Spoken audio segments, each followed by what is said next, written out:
감사합니다. 말씀을 위하여 함께 기도하겠습니다. 살아계신 아버지 하나님 감사합니다. 저희가 온 마음으로 하나님께 나오게 하여 주심을 감사합니다. 이 시간 우리의 마음이 온전히 하나님만을 바라보게 하여 주시고 우리의 중심이 주께로 향하여 주의 말씀을 믿음으로 받아들이게 하여 주옵소서. 부족한 종을 사용하여 주시어서 온전히 주님의 말씀만이 선포되어지게 하여 주옵소서. 감사드리옵고 구주 예수님의 이름으로 기도드리옵나이다. 아멘. 할렐루야. 네, 우리 옆에 분들과 함께 눈짓으로 우리 한번 인사하겠습니다. 할렐루야, 너무 반갑습니다. 함께 있음이 행복입니다. 그 2달 만에 저희가 이렇게 또 함께 모여서 예배를 드립니다. 얼마나 한 분 한 분 성도님들이 귀한지, 그리고 우리가 함께 모여서 예배 드릴 수 있는 이 공간이 또한 얼마나 감사한지, 또 우리 집사님께서 기도하셨지만 우리의 일상이 얼마나 감사한 건지 참 알게 되는 귀한 시간입니다. 그리고 우리 성도님들께서 다 이렇게 마스크를 하고 계시지만 제가 2월 마지막 주에도 한번 그런 말씀을 드렸는데요. 저 자신을 한번 돌아보게 됩니다. 이 바이러스가 치료제도 없고 또 전염력도 세고 또 치사율은 높지는 않지만 기저질환자가 있거나 또 이렇게 면역이 약하면 또 죽음까지 누릴 수 있는 그런 병이기 때문에 제가 마스크를 다 착용하고 다니고 또 누군가를 만나면 손도 잡지 않고, 오늘도 우리 성도님들 너무 오랜만에 뵙는데도 마음은 안고 손 맞잡고 하고 싶지만 그 코로나가 뭔지 손을 못 잡겠더라고요. 왜요? 걱정되니까. 어떤 분이 병원에 가서 이제 있는데 그 병원이 그런다 그래요. 보호자도 한 명만 와 있어야 되고 보호자가 바뀔 수도 없고, 그리고 마스크를 잘 때도 쓰고 있어야 되고 잠깐이라도 벗게 되면 막 간호사가 달려와가지고 마스크 쓰라고, 지금 뭐 하냐고 그렇게 한다는 겁니다. 왜 그렇습니까? 혹시라도 한 명의 확진자가 나면 그 병원 전체를 닫아야 되기 때문에 그렇게 철저하게 한다는 거예요.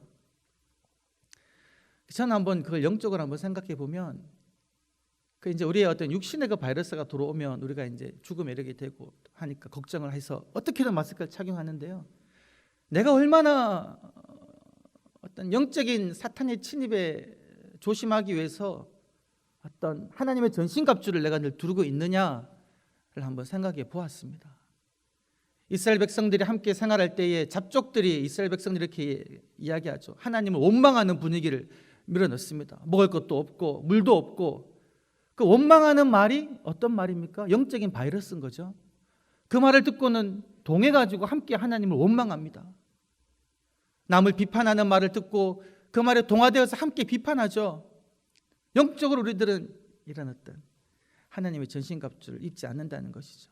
내 마음에 염려가 들어오면 아무것도 염려하지 말고 오직 모든 일에 기도와 간구로 너희 구할 것을 감사함으로 하나님께 아뢰라, 말씀으로 대적하는 것이 아니라 그냥 무방비로 받아들이는 것이죠.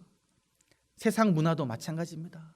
우리의 쾌락을 추구하는 여러 가지 세상적인 그런 문화들, 어떤 매체들도 여과 없이 우리들은 막 다 받아들이죠. 믿음의 방패로, 말씀의 방패로 막지 않습니다.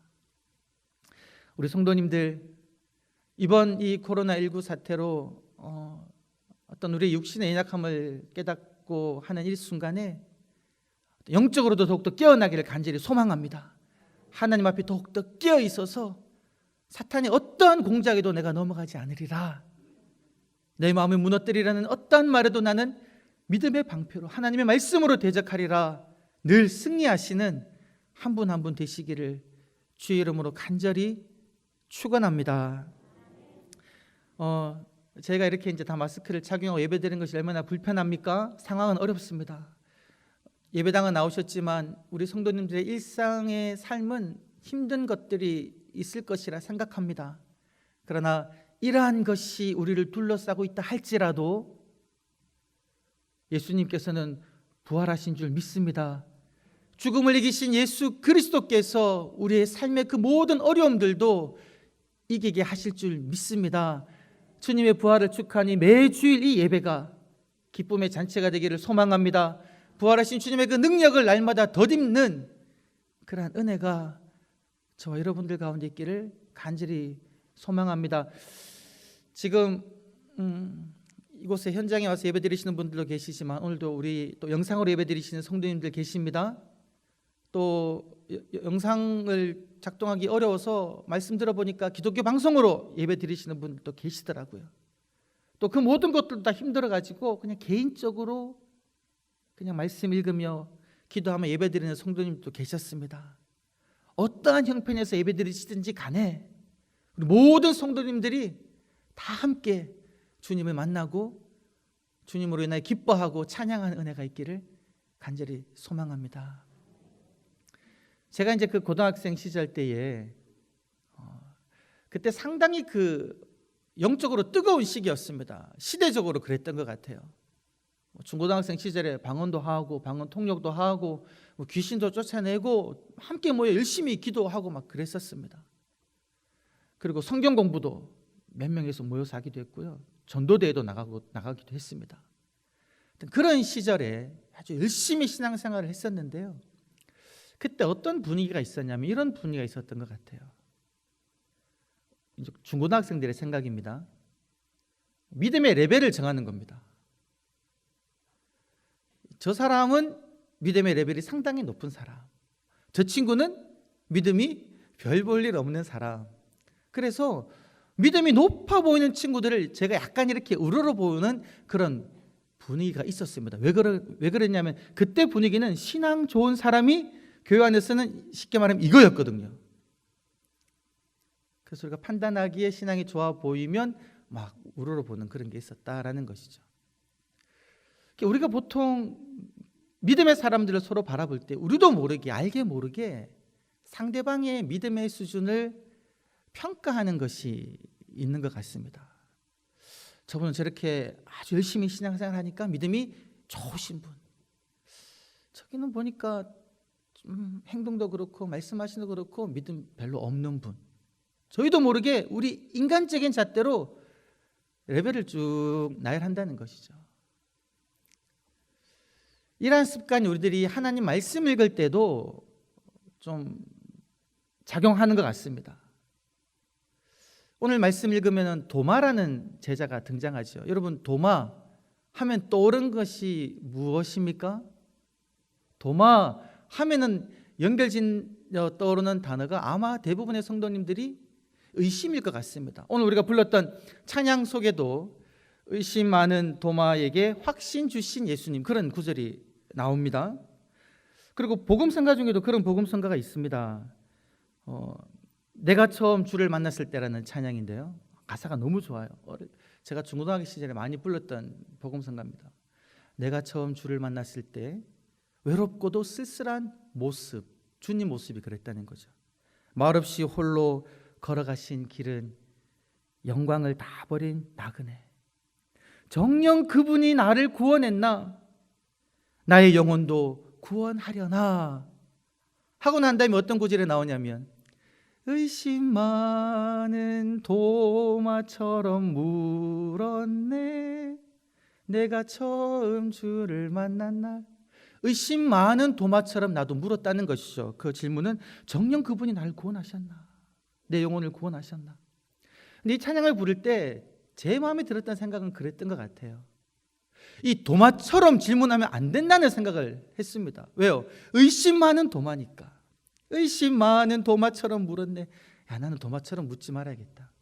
그런데 여러분, 우리가 말씀을 보면 도마는 예수님에게 어떤 질문도 하지 않았거든요. 어쨌든 우리들은 도마를 바라보면서 도마는 의심 많은 사람이다 라고 이렇게 딱 이야기를 짓고 있습니다. 그런데 여러분, 이 도마를 보신 예수님은 어떤 말씀을 하셨냐면요, 우리가 말씀을 쭉 보게 되면 그랬습니다. 네가 믿음 없는 자가 되지 말고 믿는 자가 되라. 의심하는 도마야라고 부르지 않았거든요. 믿음 없는 자가 되지 말고 믿는 자가 되기를 내가 원한다는 말씀이시죠. 그리고 마지막에는 네가 나를 본고로 믿느냐? 보지 못하고 믿는 자가 복되다. 이 말을 보통 우리들은 질책의 말로 보는데요, 사실 이 말은 예수님께서 도마를 향해 말씀하신 따뜻한 말씀일 수도 있습니다. 너가 지금 나를 보고 난 다음에 믿게 되었구나. 그런데 도마야, 보지 못하고 믿는 사람이 더 복돼. 무슨 말입니까? 너가 그렇게 복된 사람이 되기를 내가 원한다. 나는 내가 믿음 없는 사람이 되기를 원하는 것이 아니라 믿음이 있는 사람이 되기를 원한다. 이런 말씀으로 우리가 받아들일 수 있는데, 이미 우리들은 도마에 대한 어떤 선이해 때문에 이 주님의 말씀도 질책의 말씀으로 듣는다라는 것이죠. 여러분, 오늘 이 말씀을 도마 입장에서 한번 생각해 보았으면 좋겠습니다. 오늘 말씀을 쭉 보게 되면은 우리가 지난주에 함께 나눴었는데요, 부활하신 예수님께서 제자들에게 나타나셨죠. 누가복음 24장과 오늘 읽은 말씀 앞부분에 보게 되면 그 안식 후 첫날 저녁에 모여있는 제자들에게 예수님께서 나타나신 그런 기사가 등장합니다. 그때 도마는 어디에 있었습니까? 말씀을 보게 되니까 도마는 없었다고 그래요. 왜 그때 도마가 없었을까? 안식 후 첫날 저녁이면 예수님은 죽으셨고 모든 제자들이 함께 모여서 부활의 소식을 막 나누고 있을 때, 소문을 나누고 있을 그럴 때인데 도마는 없었다는 것이죠. 아마 생각해 보건대 이 도마는 예수님이 죽으셨기 때문에 이제 모든 것이 끝났다. 요한복음 14장에 예수님께서 말씀하셨던 것처럼 우리를 떠나서 가셔버리셨구나. 이렇게 생각하고 제자들이 함께 모여있는 곳에 있지 않았을 것이라고 생각이 듭니다. 상상해 보는 것이죠. 어쨌든 그날 저녁에 도마는 없었습니다. 그러니까 이제 이 부활하신 예수님을 제자들은 어떻게 해서 만났잖아요. 근데 그 자리에 도마가 없었으니까 함께 했던 12제자니까 아마 제자들이 도마가 있는 곳으로 찾아갔으리라고 생각됩니다. 그래서 가가지고 제자들이 도마에게 이야기하는 것이죠. 뭐라고 이야기했을까요? 도마, 우리가 부활하신 예수님을 보았어. 예수님께서 우리들이 모여있는 곳에 나타나셔가지고 그 손과 발에 못자국을 보여주셨고 옆구리에 창자국도 보여주셨어. 우리와 함께 생선도 먹으셨단 말이야. 그리고 예수님께서는 말씀하시기를 우리와 함께 있을 때에 내가 부활하겠다라고 말씀하신 것이 바로 이것이라고 말씀해 주셨어. 그리고 성경을 쭉 설명해 주시면서 주님의 순환과 부활이 그리고 회개함으로 말미암은 죄 사함의 그 내용이 성경에 기록된 것이라고 우리들에게 말씀하여 주셨어. 그리고 그 주님께서 우리들을 보내셨고 우리에게 바람을 불어 넣어 주시면서 성령을 받으라라고 말씀하여 주셨어. 도마, 예수님이 살아나셨어. 우리가 예수님을 보았어. 이 정도 이야기했으면 그 10제자의 그 마음은 어떤 것을 기대했을까요? 도마가 주님이 살아나셨군요, 부활하셨군요, 믿으리라고 생각했는데 이 도마의 반응은 무엇이었습니까?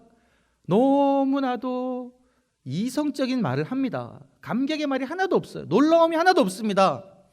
말씀을 보게 되면 주님의 손을 내가 보지 않고 그리고 내 손가락으로 주님의 그 손의 못자국에 넣어보지 않고 내 손으로 주님의 옆구리를 넣어보지 않으면 나는 믿지 않을래. 무슨 말입니까? 나는 직접 주님을 보고 볼 뿐만이 아니라 그분이 주님인 것을 내 눈으로 내 손으로 확인을 해야지만이 믿겠다. 이렇게 이제 이야기했다라는 것이죠. 이 도마의 반응에 대해서 우리들은 보통 어떻게 생각할 수 있겠습니까? 여러분 어떻게 생각하셨습니까? 이 말씀을 읽을 때에 참 못난 사람이다. 그 말하면 그 말 그 정도로 들었으면 믿을 만한데 왜 안 믿었을까? 꼭 봐야지만이 믿냐? 어휴, 의심 많은 도마. 이렇게 이제 우리들은 생각한다라는 것이죠. 비난하기도 하고요. 도저히 납득할 수 없다라고 이제 우리들은 생각하게 됩니다. 그런데 여러분, 우리 주변에 보면 그런 사람들이 있습니다. 이 도마를 우리가 한번 이해하는 입장에서 생각해 보면 도마는 무엇을 중요하게 생각하는 사람인 것 같습니까? 경험을 중요하게 생각하는 사람인 거죠. 어떻게 보면 내가 직접 경험해야지만이 믿을 수 있는 그런 사람인 겁니다. 이런 유형의 분들은요, 본인이 남의 말을 따라 믿고 싶어도 믿을 수가 없는 거예요. 왜? 본인이 자라온 환경 그리고 이때까지 공부했던 그런 것에 따르면 보통 우리 경험론자라고 이야기도 하잖아요. 경험해야지만이, 내가 직접 보아야지만이 참이라고 인정할 수 있다고 그렇게 자라왔거든요. 그런 사람이 도마인 겁니다. 그런데 우리는 보통 이제 일반적인 입장으로 도마의 말을 보고는 참 못난 사람이다, 의심하는 도마다, 이렇게 이제 판단한다는 것이죠. 이런 도마에게 예수님께서는 어떻게 하셨을까? 앞에 제가 짧게 말씀을 드렸지만, 이 예수님께서 안식 후 첫날 저녁에 엠마오로 가는 두 제자에게도 나타나셨고, 그리고 함께 모였을 때 우리 지난주에 함께 말씀을 나눴죠. 예수님께서 나타나셨습니다. 근데 그 자리에 누가 없었다는 겁니까? 도마가 없었다는 거죠. 그날 일은 그렇게 끝납니다. 그러고 난 다음에 8일이 지나고 난 다음에, 그날은 그 11제자들이 함께 다 모여 있었죠. 도마도 11제자와 함께 있었습니다. 그때 예수님께서 문이 닫혀 있었는데 그 제자들에게 나타나시는 거죠. 동일하게 너희에게 평안이 있을지어다, 평안을 축복합니다. 그리고는 바로, 다른 제자들도 있는데 예수님께서는 평안을 구하고 난 다음에 바로 누구에게 이야기하냐면 바로 그 자리에 있는 도마에게 말씀하십니다. 이로보건대 지금 예수님께서 함께 모여있는 제자들에게 찾아오신 이유는 도마를 위해 오신 것 같아요. 부활하시고 8일이 지나고 난 다음에 함께 모여있는 그 제자들의 무리 속에 오셔가지고는 도마를 위해서 예수님 오신 겁니다.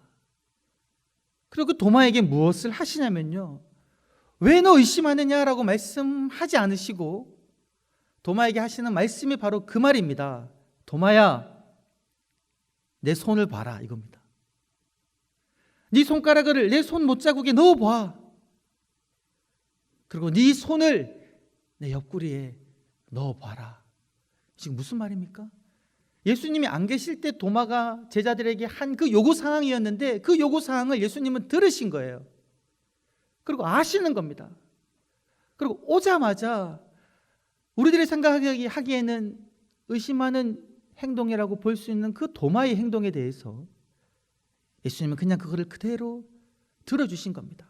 한마디의 판단도 하지 않으시고 네가 원하는 대로, 네가 요구하는 대로, 자, 내 손을 보고 네 손가락을 내 손에 넣고 네 손을 내 옆구리에 넣어봐라. 그리고 도마야, 믿음 없는 자가 되지 말고 믿는 자가 되라.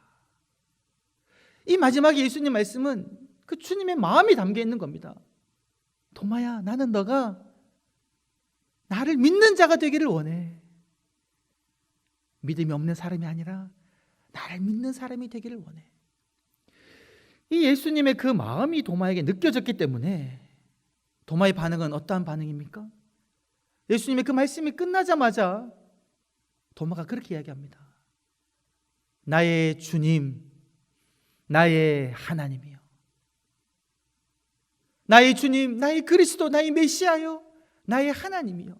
여러분, 이 도마의 고백은 베드로가 한 신앙 고백에 필적할 만큼 위대한 고백입니다. 왜냐면요, 예수님을 그리스도라고 고백했을 뿐만이 아니라 하나님과 동등된 분으로 고백한 겁니다. 나의 그리스도시여, 나의 주님이시여, 나의 하나님이시여. 그 고백을 듣고 난 다음에 예수님께서 말씀하시죠. 너가 이제 나를 보니까 나를 믿는구나. 그런데 도마야, 보지 않고 믿는 사람이 더 복돼. 이 말을 도마가 들었을 때 아마 도마는 자기 자신을 돌아보았을 겁니다. 주님의 그 말이 질책 섞인 말이 아니었기 때문에 도마는 주님의 말씀을 듣고는 스스로를 돌아보는 거죠. 아, 나는 정말 봐야지만이 믿는 사람이구나. 내가 자라온 환경, 내가 배운 것이 그랬기 때문에 나는 내 눈으로 봐야지만이 믿는 사람인데, 주님이 지금 내게 원하시는 것은 이제 내 신앙의 그 정도가, 내 신앙이 보지 않고도, 내가 경험해 보지 않고도 주님이 말씀하시면 그냥 믿는 사람이 되기를 주님이 원하시는구나. 이렇게 한번 돌아보았을 것 같습니다. 그러고 난 다음에 도마는 어떠한 사람이 되었냐면요, 우리가 이제 성경책에는 이야기하고 있지 않지만 교회 전통이나 교회 전성을 보게 되면 그 도마는 인도에 있는 지역으로 가서 복음을 전했다라고 봅니다. 이 도마의 이름으로 세워진 도마 순교교회가 인도 그 남부 지방에 있습니다. 도마는 그 먼 곳으로 가서 주의 복음을 증거했고요. 그 인도 전체의 그 기독교 인구가 한 3,500만, 약 한 3% 정도 된다고 하는데요. 그 첸다이라는 그 도마 순교교회가 있는 그쪽 지역 주변은 한 2천만 명이 된다고. 전체 기독교 수의 한 6%, 2배 정도가 높다는 것이죠. 그런 놀라운 일을 도마가 한 겁니다. 어떻게 이렇게 할 수 있었을까요? 예수님이 자기의 그 모습을 있는 그대로 받아주시고 자기의 믿음이 채워질 수 있도록 직접 보여주시고 격려해 주셨기 때문에 그렇다라는 것이죠. 도마야, 난 너가 믿음 있는 사람이 되기를 원해. 그러나 너가 보지 않고도 믿는 사람이 되기를 원해. 이런다라는 것이죠. 여러분, 우리 주변에도 우리가 이제 전도하다 보면은 그런 분들을 만나게 되죠. 교회를 욕하는 분들이 있습니다. 최근에 이제 코로나19 때문에 그런 말이 뉴스에 나왔죠. 교회가 헌금 장사한다고. 그리고 목사들이 그 돈 다 가진다고. 교회를 그렇게 비난하는 분들의 소리가 있는 겁니다. 그런 분들 우리가 어떻게 이야기할 수 있을까요? 뭣도 모르는 소리. 알지도 못하면서 그런 소리하고 참 한심한 소리다. 이렇게 대응할 수 있지만요. 그렇게 대응할 때는 그분을 우리가 품을 수가 없습니다.